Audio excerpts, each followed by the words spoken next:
जय कौली शंकर महादेव की जय हो। मित्रों, मेरे बाबा जी को दंड प्रणाम करती हूँ, मेरी गुरु माता जी को दंड प्रणाम करती हूँ, मैं अपनी महाकाली जी को दंड प्रणाम करती हूँ। तो मित्रों, मैं ज़्यादा बातें नहीं करती हूँ। मेरी वीडियो जहाँ पे भी ऐसा लगे कि मुझसे गलती हुई है, प्लीज़ क्षमा कीजिएगा। और आप मुझे देख रहे होंगे मैं काफ़ी नींद में हूँ, लेकिन हाँ, मैं वीडियो फिर भी शूटिंग कर रही हूँ क्योंकि इस समय मेरी वीडियो कंटिन्यू नहीं आ पा रही है। इस चीज़ के लिए बहुत बहुत दिल से मैं माफ़ी मांगती हूँ। तो चलो मैं वीडियो स्टार्ट करती हूँ। जैसा कि जो मैं आज का मेरा टॉपिक है वो आपने टाइटल देखकर ही समझ गए हैं कि मैं आपको बता रही हूँ कि ईश्वरीय शक्ति क्या होती है, ईश्वरीय चिकित्सा क्या होती है। कई बार आप सिर्फ इतना ही कह देते हैं ईश्वरीय चिकित्सा, गुरु चिकित्सा करते हैं। पहले जब मैंने स्टार्टिंग में जुड़ी थी तो देखो, हम जो इंग्लिश वर्ड समझते हैं डॉक्टर इलाज, वो हम समझते हैं, ठीक है। मगर जो चिकित्सा वर्ड बहुत बड़ा वर्ड हो जाता है। चिकित्सा किस चीज़ की, उसके आगे लगा हुआ है ईश्वर की चिकित्सा। तो वहीं से हमें समझ नहीं आता कि ईश्वर की चिकित्सा कैसे, यानी कि ईश्वर की डॉक्टरी भी हम कह सकते हैं। देखो, जो हम बीमार होते रहते हैं ना, डॉक्टर की दवाइयाँ खाते हैं अनवांटेड, तभी हमें समझ जाना चाहिए कि ये अगर दवाई से ठीक नहीं हो रही है तो इसके पीछे कोई ना कोई बहुत बड़ा कारण है, जो एक के बाद एक बीमारी आपकी पैदा हो रही है। जो डॉक्टर की दवाइयों से लाइलाज है, सिर्फ उससे आपको आराम मिल सकता है, बाकी कुछ नहीं। छोटी मोटी बीमारी है उसके लिए आप दवा खाते हैं, आप फट से ठीक हो जाते हैं। लेकिन कुछ बीमारी ऐसी हैं कि आप दवा खाते रहते आप ठीक नहीं होते।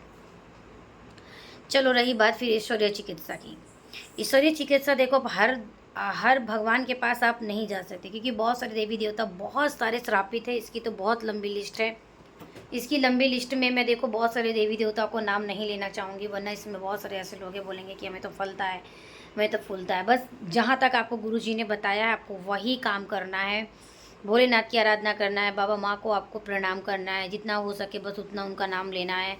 शक्तिपीठ में आपके दर्शन करना है, बाकी जगह आपको सिर नहीं टेकना है, हाथ नहीं जोड़ना है, जहाँ बलि प्रथा चलती है वहाँ नहीं जाना है।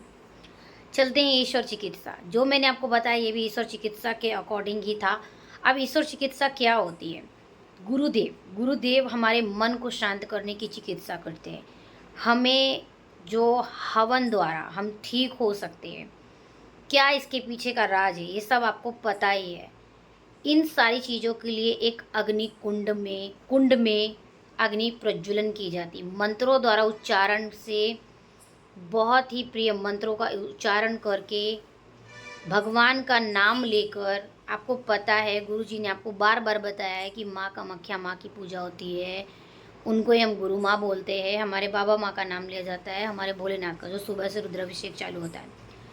इतनी सारी शक्तियों को मिला के बहुत प्यारे मंत्र उच्चारण करके, ब्राह्मण देवता द्वारा पूजा उपासना करके, जो हवन कुंड में अग्नि जो प्रज्वलित करते हैं, वहाँ हवन कराया जाता है। उससे आपकी शुद्धिकरण होती है, उससे आपके पितृ देवता तरते हैं। फिर धीरे से प्रोसेस आती है कि फिर आपको ईश्वर से कैसे जुड़ना है, पूर्णिमा करना है, अमावस्या करना, धीरे धीरे जो स्टेप बाय स्टेप प्रोसेस है अध्यात्म में आना, जिससे आपकी धीरे धीरे जो आपके प्रॉब्लम है, जो रोग आपको दिखाई नहीं देते, जो समस्या बिल्कुल नहीं दिखती। कुछ रोग ऐसे होते हैं, मानसिक रोग होते हैं, जो आपको नहीं दिखती। अनवांटेड झगड़े, अनवांटेड गुस्सा, अनवांटेड स्ट्रेस, अनवांटेड कि क्या हो रहा, क्यों हो रहा, मैं क्यों कर रहा।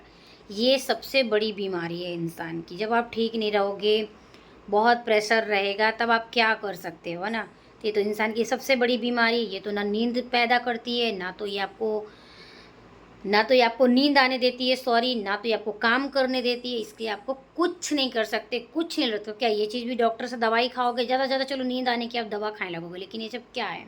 ये आपको दिन पे दिन आपके शरीर को चिता बना रही है। लेकिन जब हम ईश्वर की चिकित्सा करते हैं, यानी कि जैसे कि ईश्वर हमारी चिकित्सा करते हैं, जैसे कि हमारे गुरुदेव में वही चीज़ है जो आप बोलते हैं ना कि ईश्वर चिकित्सा, तो वहीं पे ईश्वर चिकित्सा होती है।